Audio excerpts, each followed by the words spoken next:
السلام عليكم ورحمة الله وبركاته. أهلا وسهلا بكم في قناة بيت المحبة كريم.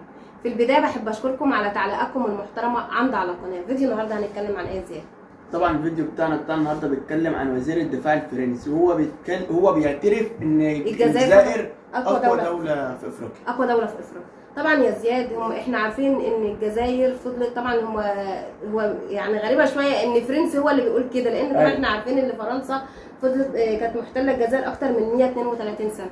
بعد كده طبعا احنا عارفين ان الجزائر، شعب الجزائر عموما يا زياد، اللي انا شفته منه شعب شجاع جدا وشعب عنيد، يعني ما بيرضاش بالظلم. دايما احنا شايفينه مساند للقضيه الفلسطينيه، دايما بيساند في لاي دوله بتقع طبعا في اي موقف. هو اول الدوله بتمد بايد العون، اللي احنا شفناه طبعا في ايام الزلزال الاخير طبعا اللي كان في تركيا وفي سوريا. طبعا الحمايه المدنيه الجزائريه كانت اول ناس طبعا وصلت، حتى الاعلام اتكلم على الحمايه المدنيه طبعا اكيد على الحمايه المدنيه الجزائريه. الاعلام مش الاعلام الجزائري، ده الاعلام العربي والاوروبي كمان اتكلموا عليهم. طبعا ده بيدل ان الشعب الجزائري ما بيهابش حد، ما بيخافش من حد غير من ربنا. وطبعا هم ورثوا الحاجه دي، مش حاجه كده وخلاص، لا ده هم ورثوا الحاجات ديت من اجدادهم. لان طبعا شعب زي دوت زي ورثه عندهم كده لما بيتخلقوا بيها، ربنا خلقهم كده. هم شعب، شفت في ناس كده يا زياد عندنا، شفتوا زي الصعايده اللي هم بيبقى دمهم حامي دمهم حر، ما بيسيبوش اي ملك لحد، الملك بتاعهم حد ياخدوه، اي حد ياخده. على نور كده.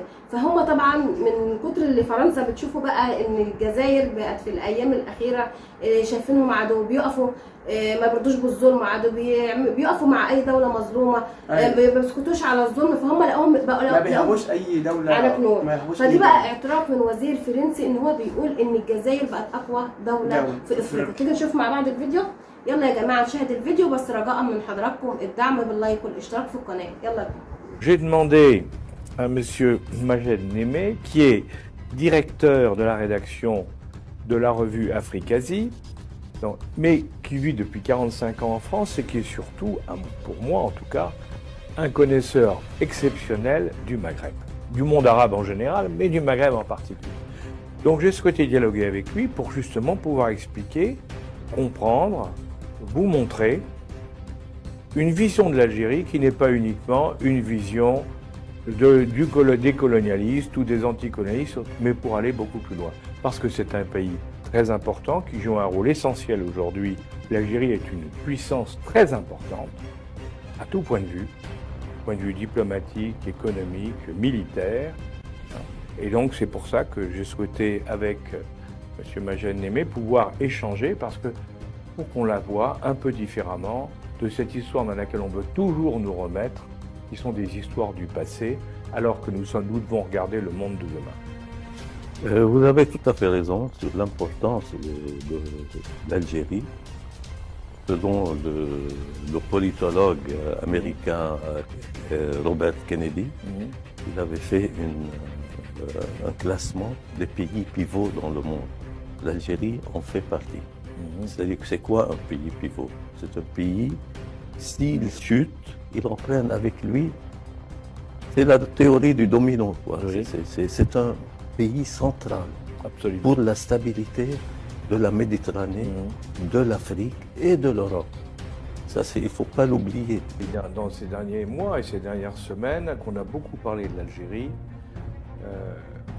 les Français, puisque nous avons eu le président de la République qui a fait une visite en Algérie, mais après, on a eu la première ministre qui a été en Algérie avec un bon nombre de ministres pour améliorer les relations, accessoirement pour voir le problème du gaz, parce que l'Algérie est un gros fournisseur, comme vous savez. L'Algérie aussi, sur le plan de la défense, l'Algérie a participé à un exercice militaire qui s'appelle Vostok 22 et dans laquelle ont participé les Russes, ce qui est très intéressant, avec 50 000 hommes militaires, 50 000 militaires et du matériel hyper sophistiqué, contrairement à l'Ukraine où ils emploient du vieux matériel.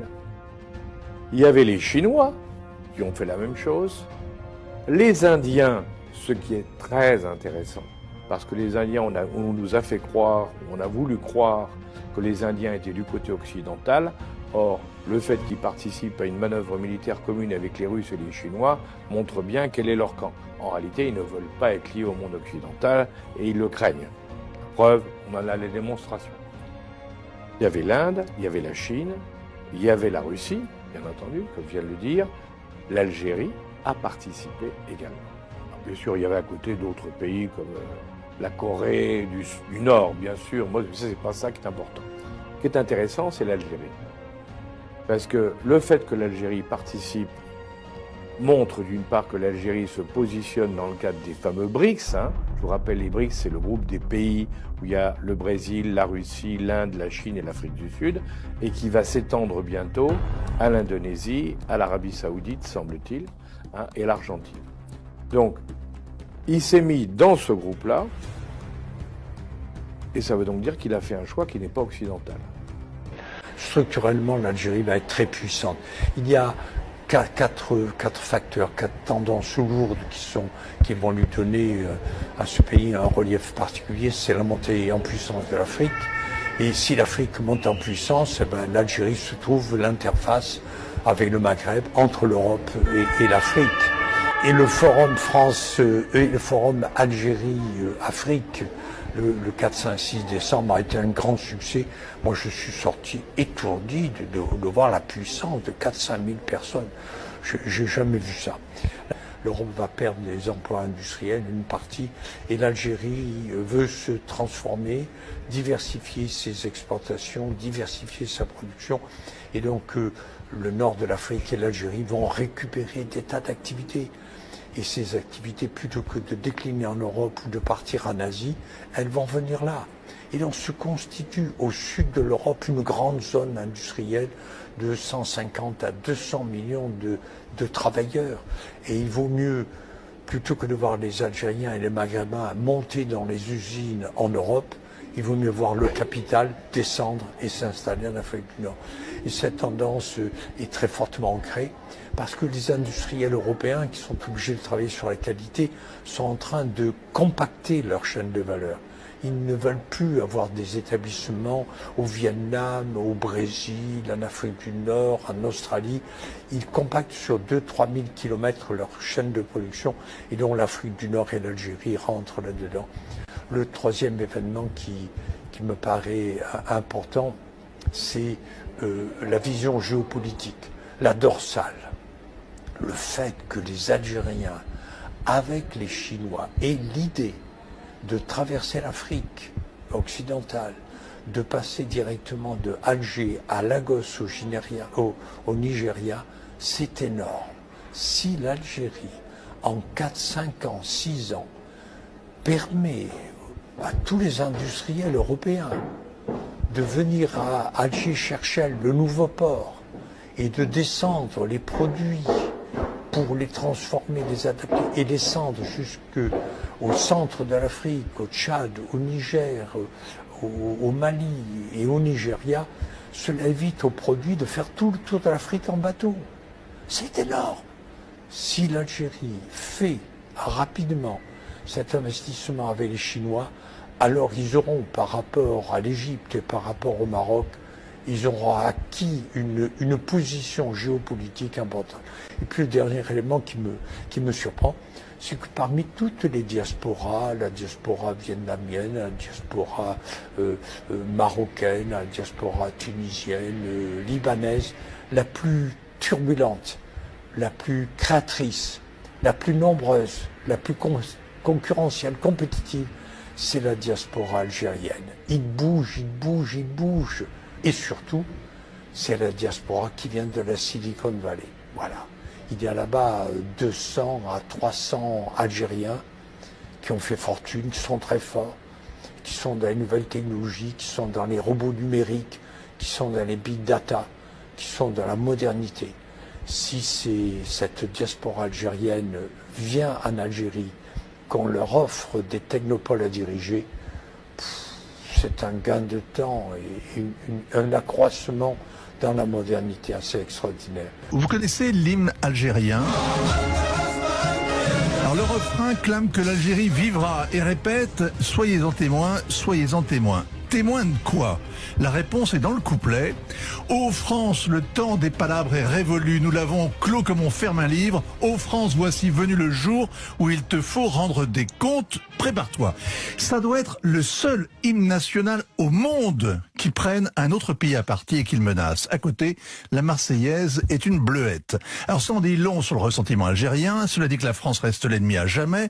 Il y a des cessez-le-feu. À l'occasion, on collabore. Mais c'est l'ennemi qui n'a jamais fini de payer. Le temps des palabres est révolu. Le récit est donc coulé dans le bronze. C'est celui qui est enseigné en arabe dans les écoles, ressassé dans les manifestations officielles, repris tous les matins par les journaux, les associations d'anciens combattants, de fils ou de petits-fils d'anciens combattants, plus ou moins combattants, et des 5 600 000 martyrs. L'IPML, c'est de chercher les forces à l'œuvre qui vont transformer les rapports entre le Nord et le Sud, qui vont permettre à l'Algérie de devenir un grand pays. Oui, chers amis, l'Algérie sera, dans pas très longtemps, je ne sais pas, un très grand pays en Afrique du Nord et en Afrique, pour 4 motifs.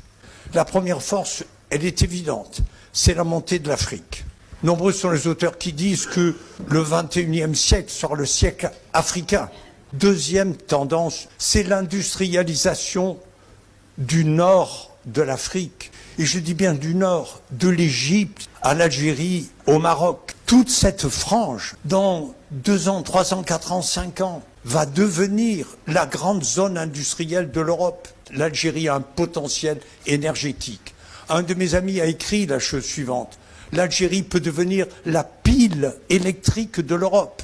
La troisième tendance, c'est le rôle stratégique du Maghreb et de l'Algérie lors du forum Algérie-Afrique. A été dévoilé un immense projet.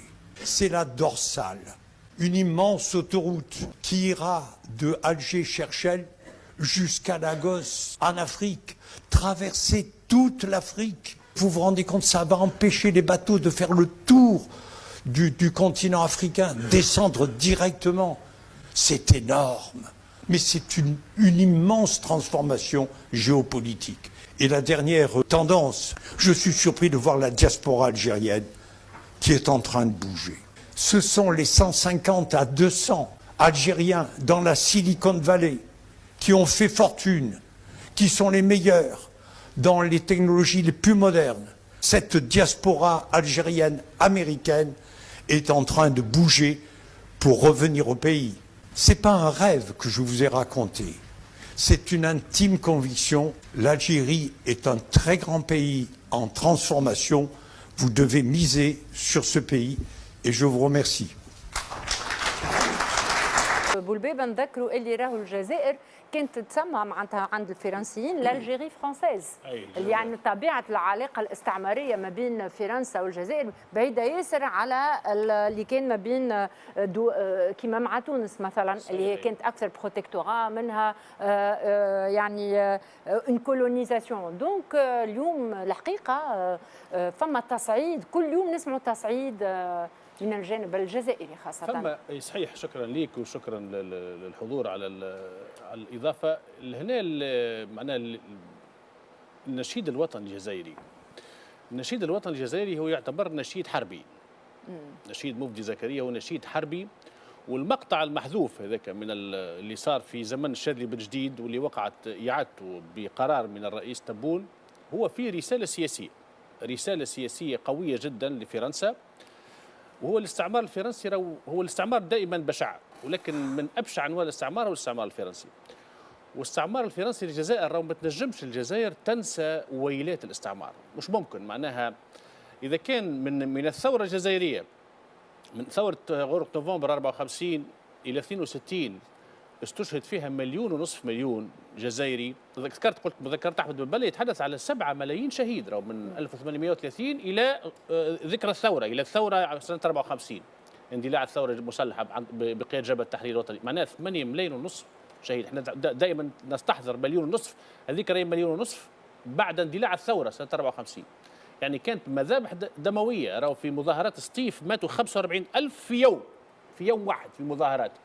معناها كان استعمار بشع الى اقصى الحدود. طبعا يا زياد زي ما انت شفت كده ان هم بيتكلموا للواحد الجزائر ما بتهتمهاش راي خارجي، ما بيهمهاش اي راي حد طبعا يا زياد. الكلمه هي ايه؟ كلمتهم. دي اللي احنا قلناه في البدايه، ان الجزائر ما بيهمهاش اي حد، بتقف دايما ضد الظلم، الند بالند كده، بتقف دايما مع الشعوب المظلومه، بتبقى ايوه بتساند، ما بيهمهاش. يعني شفناها في اكتر من موقف زي ما احنا ابتدينا، حتى في الايام الاخيره اللي في ظل الاحداث الاخيره طبعا مع فلسطين، هي اللي وقفت معاهم وساندتهم ماشي، حتى وقفت. ويعني شوف في حاجات كتيره بتعملها بامانه الجزائر يعني تتحسب لهم. وفيديو جميل جدا على فكره يا جماعه، يستحق المشاهده. وبكده يا جماعه يكون وصلنا لنهايه الفيديو، ويا رب لو الفيديو عجبكم تدعموا القناه بلايك وباشتراك، والسلام عليكم ورحمه الله وبركاته.